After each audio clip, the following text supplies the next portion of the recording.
Welcome to this FBTV feature game. I'm Darren Lutton. There are 8 clubs left in the Brisbane's qualifying zone of the Westfield FFA Cup. And tonight we're at Underwood Park for the game between Rochedale Rovers and Moreton Bay Jets. The under-10s have just had a quick game and they've put on some silky skills. Guys, who's going to win tonight? Calling tonight's game is Rafe Griffin.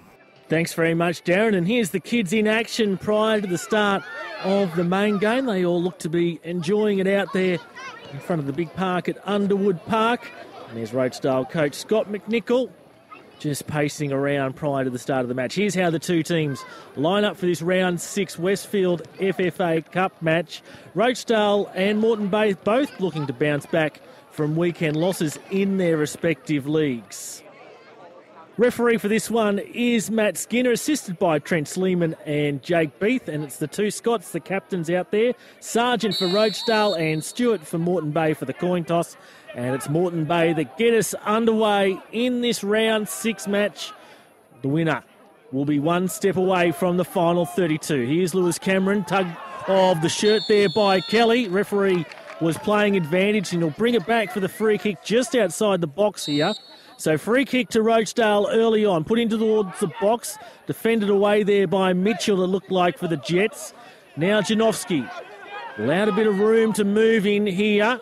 Now brings it into the attacking half for his side. Hall through for Farina. Diving challenge in there, claims of handball not given by referee Matt Skinner. Out here again for Capello. Janowski gets involved again. And now Lewis Cameron for Rochedale. It's been end-to-end stuff early on here. And once again, he's in the thick of the action. So let's take a look back at that earlier incident. And it's one of those ones where it was ball to hand rather than the other way around. Here's Hall for the Jets.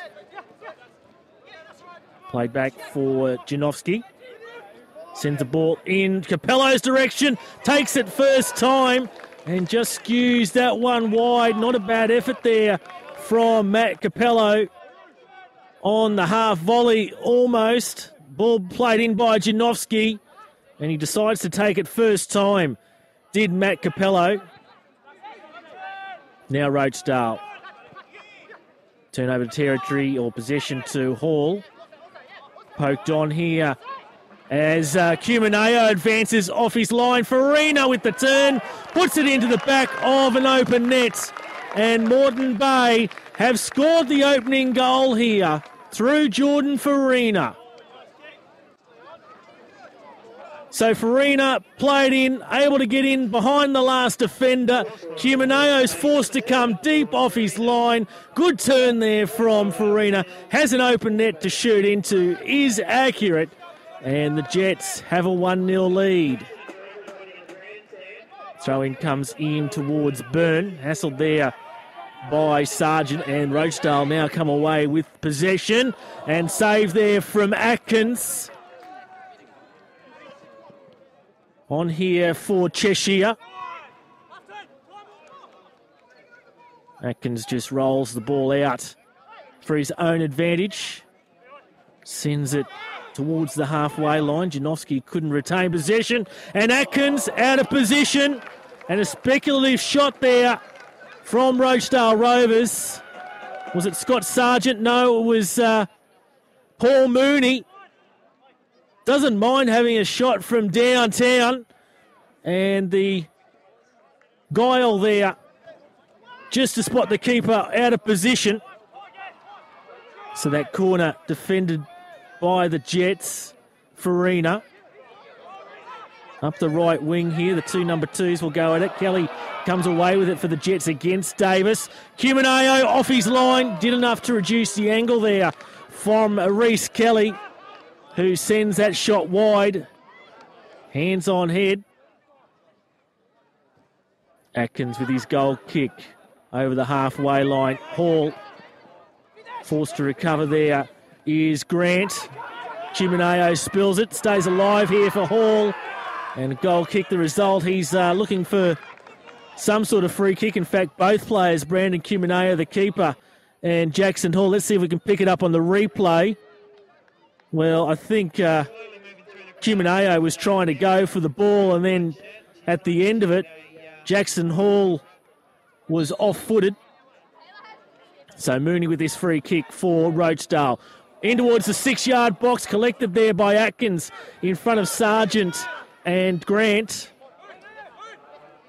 Mooney. Once again, the one to bring it out of their defensive territory. Headed on and just wide there from Cheshire. Not far away there, close to the half-time break. So ball in towards Cheshire, heads it on towards goal. And I'm not sure if Atkins got a touch on it at the end. So corner here and headed wide from Scott Sargent in the lead up to the half-time break. So into second half action, the Jets have a 1-0 lead. In Rochedale's attacking territory now, though. Sargent fouled there by Matt Byrne. Referee Matt Skinner quick to blow the whistle. So once again, Mooney over this free kick here for Rochedale. 3 in the Jets' wall. Put in towards the 6-yard box. Cleared away by the Jets. Mooney couldn't get the better of Capello that time round. Sargent in there to win possession. He's tripped up. And referee Matt Skinner in again to call out the Moreton Bay Jets player. It was Janowski that tripped up Sargent that time round. And referee Matt Skinner having a good chat to Alex Janowski. So Rochedale trail by the goal into the final half hour. And this time it's Shizuno that's been upended. And referee Matt Skinner's tolerance has waned so much now that he's forced to produce the yellow card for Matt Byrne. So another free kick to Mooney. Variation this time to the right of the wall and just sends it wide of the right upright. So it's starting to get to desperation stakes here for Rochedale. They won't want to concede here.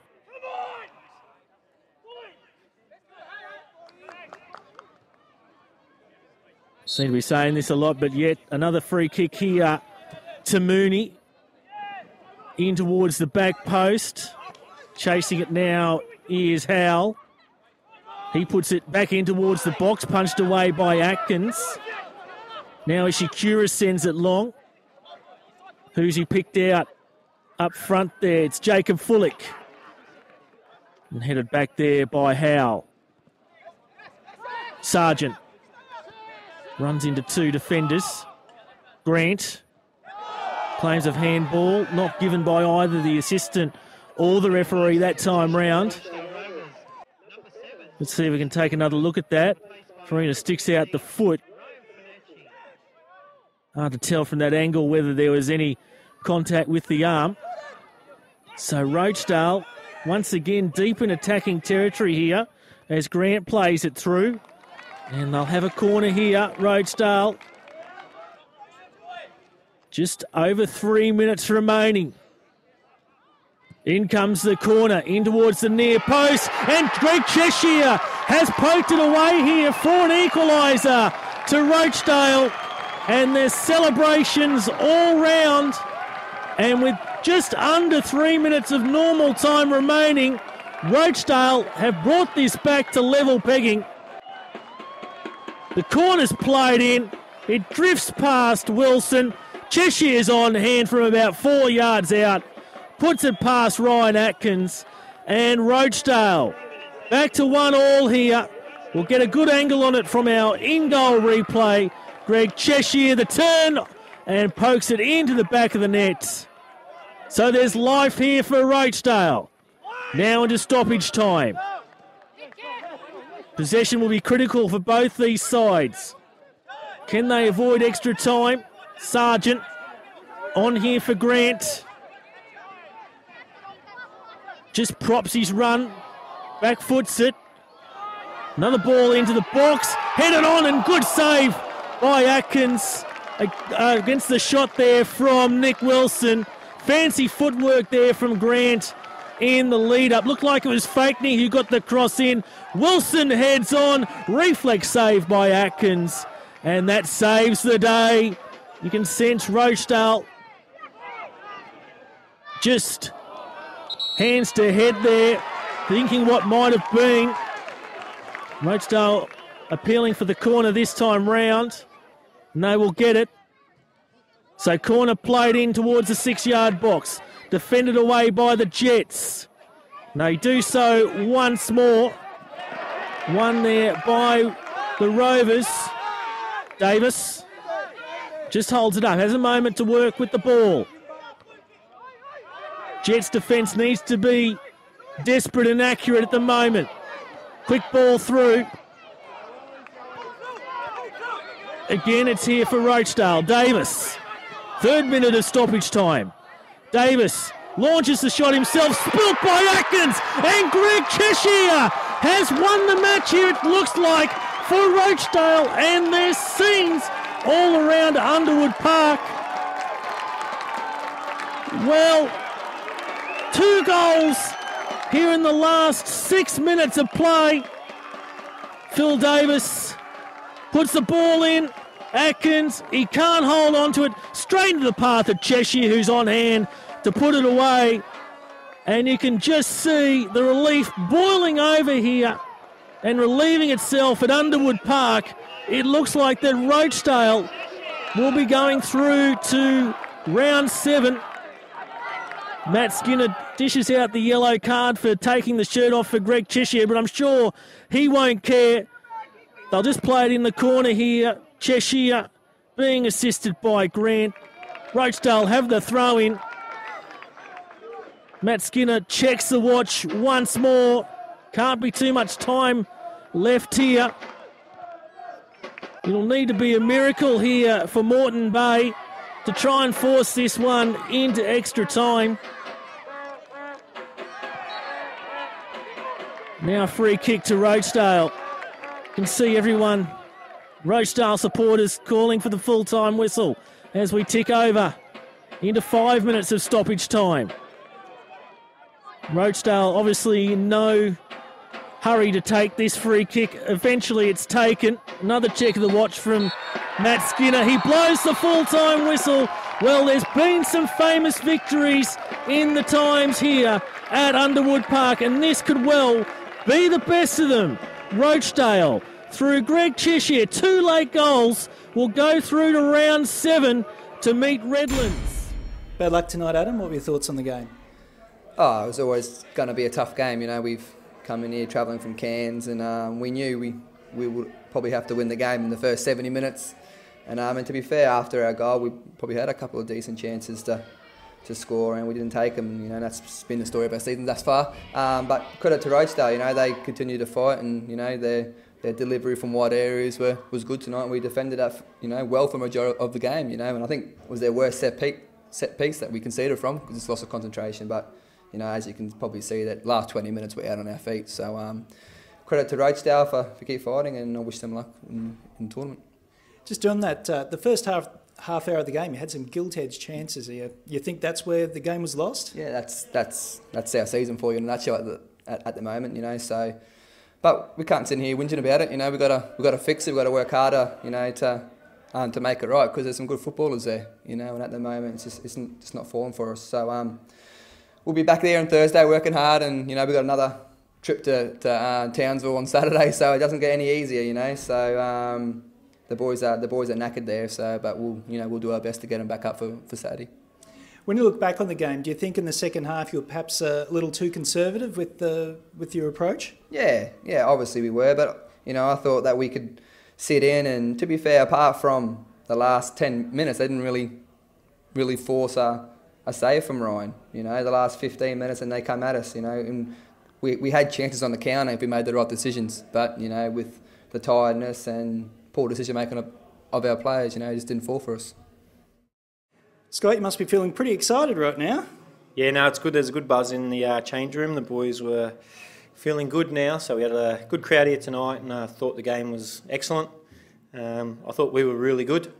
I think probably the first 10-15 minutes they sort of were in control and they got the goal, and then after that I think we sort of really took over the game and just couldn't find anything, and then we just kept pressuring, and they just got more tired, and they just were out on their feet by the end, and we just kept going, and we had tired bodies as well, but the determination of the boys was unbelievable, and to score 2 in the last 5 minutes was fantastic. Given their trip up north on the weekend, was fitness a factor? That's something that you instilled in the players before the game?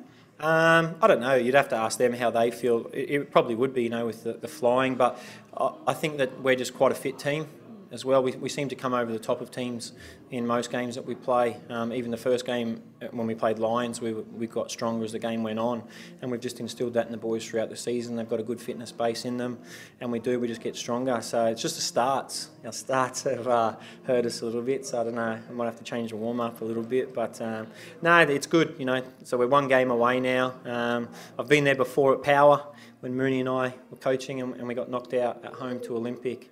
And it was a hard feeling to take. So hopefully this time we can go 1 better, and then hopefully Mooney can do the same as well. It'd be great for both of us to get through. But we've got a tough game now against Redlands, who are a good side, and again, Matty's a good coach, and they got good players out there and a lot of good boys too. So it's going to be a difficult game, but a challenge we look forward to. As you just mentioned, you've been in this position before. Any lessons learned from that night against Olympic? Probably don't put myself on. I came on, I think it was 2-2 in that game, and I came on at the end, and they scored the winner. Ruben Way scored, I think it was. So, we'll just approach the game like we do any other game. Of course, it's got a little bit, it's got more of a meaning than a normal game does. So we'll try and have a good week on the track before we play it. We'll look forward to it. Again, they're a good side, but the thing that's good about going there is it's a good pitch.